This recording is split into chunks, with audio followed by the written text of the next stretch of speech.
February 24th, 1978. 5 young men drive into the snowy night of California and vanish off the face of the earth. Months later, searchers find one of them, Ted Wire, inside a frozen trailer deep in the mountains. He is wrapped in sheets. He has lost nearly 100 pounds. The autopsy confirms he starved to death. But here's the detail that makes this case a nightmare. The trailer was stocked with enough canned food to feed all 5 men for a year. There was a propane tank for heat. There were matches. Ted Wire starved to death. While sitting next to an open can of rations, he refused to eat. To understand why a man would starve to death inside a pantry, we have to look at the car. The group, known as the Boys, had driven a 1969 Mercury Montego. When police found it, the car was pristine. It wasn't stuck. The engine started immediately. 5 healthy men could have easily pushed it out or simply turned around. But they didn't. They abandoned the safety of the car and walked into the darkness, up the mountain, directly into a blizzard. When Ted Wire was found in that trailer, investigators noticed his shoes were missing. On the table beside his body, there was a gold watch. The propane tank outside was full. Ted could have had heat. He could have cooked the food, but he chose to freeze and starve in the dark. Why? The only explanation is fear. Psychologists suggest that someone or something forced them up that mountain, and once inside the trailer, Ted was too terrified to turn on the light, too terrified to use the stove, too terrified to make a sound. He wasn't hiding from the cold. He was hiding from whatever was waiting outside in the snow. The Yuba boys were amateurs, lost in the dark. You might think trained professionals would fare better in the white void.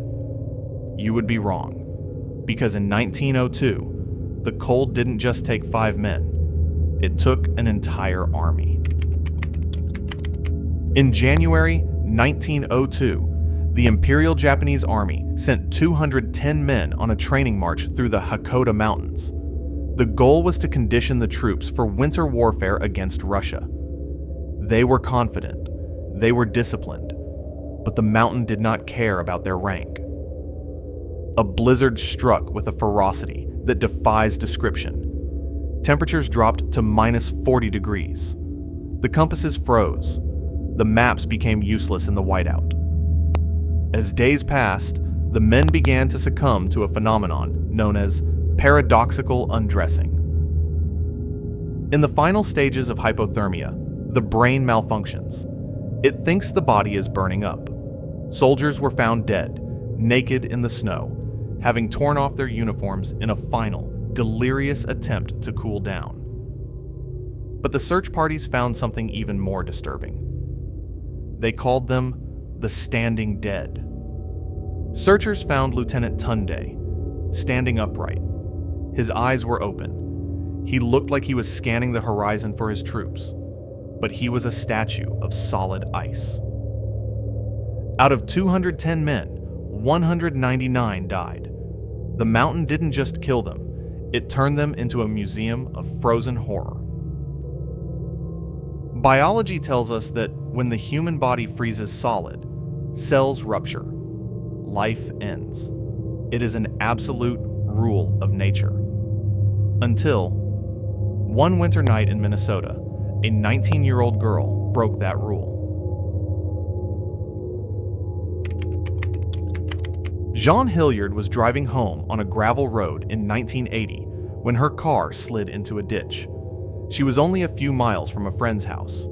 She decided to walk. The temperature was 22 degrees below zero. She made it to her friend's driveway. She was 15 feet from the door, and then her body shut down. She was found the next morning at 7 a.m. When her friend tried to move her, he couldn't bend her arms or legs. She was frozen solid. At the hospital, the doctors prepared a death certificate. Her body temperature was too low to register on a thermometer. Her eyes were solid glass. They didn't react to light. When a nurse tried to insert an IV, the needle didn't just fail to pierce the skin, it snapped. John was not a patient. She was a piece of meat from a deep freeze. But then, something impossible happened. As she warmed up, her heart started to beat. She woke up. She asked for a glass of water. No brain damage, no amputations. Science has no explanation for Jean Hilliard. She simply thawed out, like a creature designed for hibernation. Jean was lucky. She froze and she slept. But on a mountain range in Siberia, sleep was not an option. Because for the hikers of Kamar Daban, the cold brought something much worse than sleep. It brought madness. August 1993. 6 hikers, led by a master survivalist, Lyudmila Korovina, are trekking through the mountains of Siberia. This isn't the Dyatlov Pass. This is Kamar Daban, and what happened here is arguably more terrifying. A freezing rainstorm hit the group. They were wet, cold, and exhausted. They set up camp in an exposed area. The next morning, everything changed.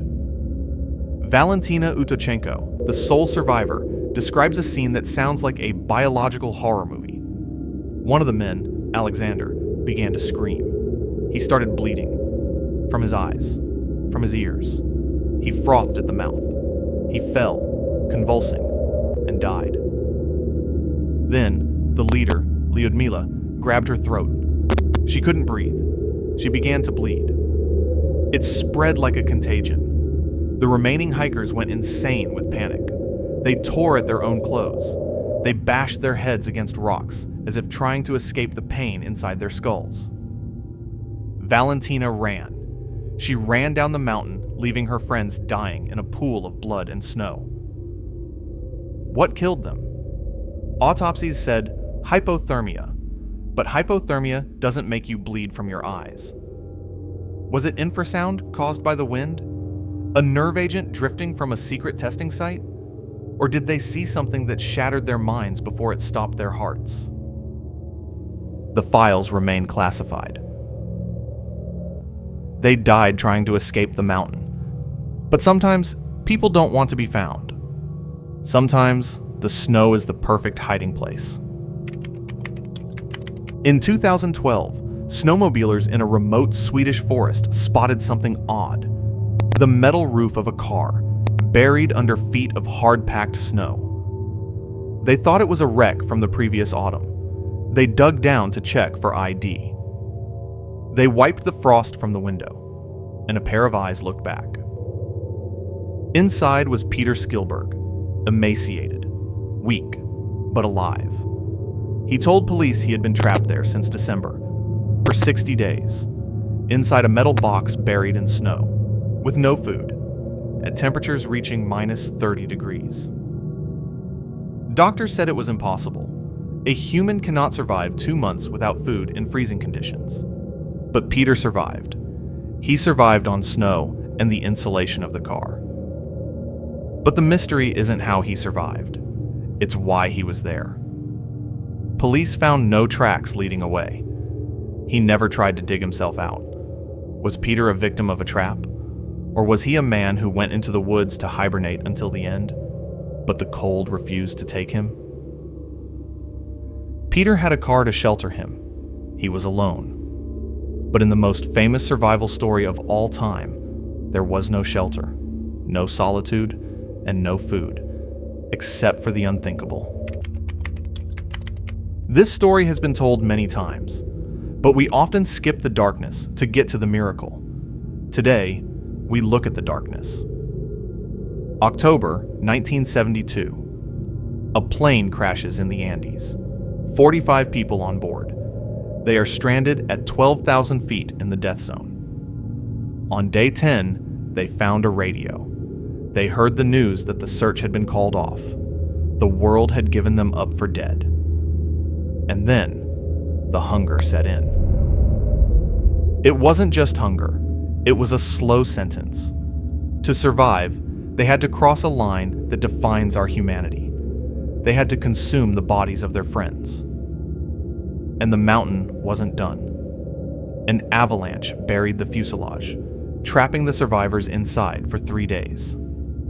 Imagine the psychological weight. Buried alive, in the dark, sleeping next to the frozen bodies that were keeping you alive. When Nando Parado and Roberto Canessa walked out of those mountains, they performed a miracle. They cheated death. But look at the photos of the survivors when they were found. Look at their eyes. They returned to the world of the living, but they left a part of their souls on that glacier. The mountains don't judge. The mountains don't care. They only demand a price.